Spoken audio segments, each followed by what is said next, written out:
Welcome to our channel. Today டேஸ்டியான Dindigul style mutton biryani செய்யலாமா? மறக்காமல் சப்ஸ்கிரைப் பண்ணிவிட்டு பாருங்கள். தேவையான பொருள் டிஸ்கிரிப்ஷனில் கொடுத்துருக்கேன், செக் பண்ணிக்கோங்க.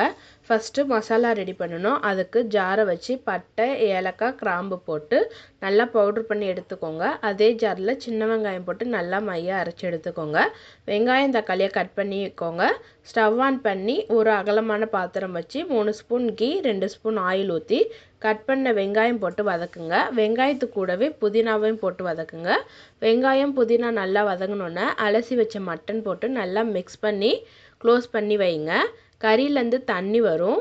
தண்ணி நல்லா ட்ரை ஆனோன்னா பச்சை மிளகாய், கட் பண்ண தக்காளி, இஞ்சி பூண்டு பேஸ்ட்டு, மிளகாய்த்தூள், அரைச்ச வெங்காயம் பேஸ்ட், 2 ஸ்பூன் பட்டை, கிராம்பு, ஏலக்காய் தூள், தயிர், கொத்தமல்லி, லெமன் ஜூஸ், தேவையான அளவு உப்பு போட்டு எல்லாத்தையும் நல்லா மிக்ஸ் பண்ணுங்கள்.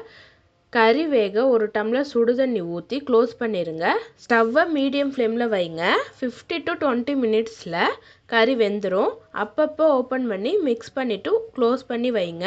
வேகும்போது அரிசியை ஊற வச்சுருங்க, கரெக்டாக இருக்கும். கறி நல்லா வெந்துருச்சு. இப்போ தண்ணி அளந்து ஊற்றிடலாம்.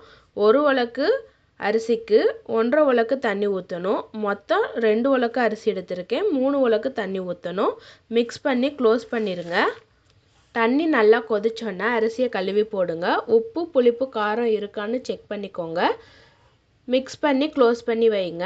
தண்ணியும் அரிசியும் சரிசமமாக ஆனோன்னா தம் போட்டுடலாம். ஸ்டவ்வை லோ ஃப்ளேமில் வைங்க. வெயிட்டுக்கு ஒரு சட்டியில் சுடுதண்ணி ஊற்றி வைங்க. 10 மினிட்ஸ் அப்புறம் ஸ்டவ்வை ஆஃப் பண்ணிடுங்க. ஸ்டவ்வை ஆஃப் பண்ணி 10 மினிட்ஸ் அப்புறம் ஓப்பன் பண்ணி மிக்ஸ் பண்ணி சர்வ் பண்ணுங்கள். டேஸ்டியான Dindigul style mutton biryani ready.